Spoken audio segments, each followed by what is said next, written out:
ப்ளவுஸோட front பார்ட்டையும் back பார்ட்டையும் ஈஸியாகவே join பண்ணலாம்.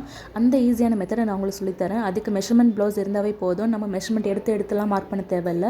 மெஷர்மெண்ட் ப்ளவுஸை வச்சு நம்ம மார்க் பண்ணிக்கலாம் ஈஸியாக. எப்பவும் போல் பேக் பார்ட் ஸ்டிச் பண்ணி முடிச்சதுக்கப்புறமா பேக் பார்ட்டு ஃப்ரண்ட் பார்ட்டை ஜாயின் பண்ணிடுறோம். ஜாயின் பண்ணதுக்கப்புறம் என்ன பண்ணுறோம், அது ரெண்டாக வந்து ஃபோல்ட் பண்ணி வச்சுட்டு மெஷர்மெண்ட் ப்ளவுஸ் அது மேலே வச்சு அதில் இது எவ்வளோ மார்க் இருக்குதோ அதை வந்து நம்ம கரெக்டாக மார்க் பண்ணிக்கிறோம். அதே மாதிரி ரெண்டு ஸ்லீவையும் ஒன்றா ஜாயின் பண்ணிவிட்டு மடித்து விட்டுட்டு அதில் ஒரு பின் பண்ணி வச்சுக்கிறோம். இந்த பின் பண்ணி வச்சதுனால அது அசையாமல் இருக்கும். நமக்கு மார்க் பண்ணுறதுக்கு ஈஸியாக இருக்கும். அதுக்கப்புறமா ஹூக் பட்டி எடுக்கிறோம். ஹூக் பார்ட் எடுத்துட்டு ஃப்ரண்ட் பார்ட்டில் வந்து ஹூக் பார்ட் எடுத்துட்டு அதில் எவ்வளோ மெஷர்மெண்ட் இருக்குதோ மெஷர்மெண்ட் ப்ளவுஸை வச்சு அதையும் கரெக்டாக மார்க் பண்ணிக்கிறோம். அதே மாதிரி லூப்லேயும் அதே மாதிரி எவ்வளோ இருக்குதோ மார்க் பண்ணிவிட்டு பின் பண்ணி வச்சுக்கிறோம். நம்ம இதில் முக்கியமானதை பின் பண்ணணும். பின் பண்ணால் மட்டும்தான் அது அசையாமல் இருக்கும். அது ஈஸியாகவும் இருக்கும் நமக்கு.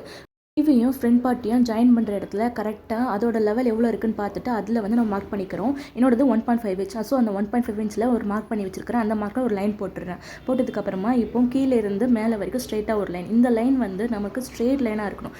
இந்த ஸ்ட்ரெயிட் லைன் தாங்க அடையாளம். நம்ம ஃப்ரண்ட் பார்ட்டும் பேக் பார்ட்டும் கரெக்டாக ஜாயின் பண்ணியிருக்கிறோம் அப்படின்றதுக்கான அடையாளமே இதுதான்.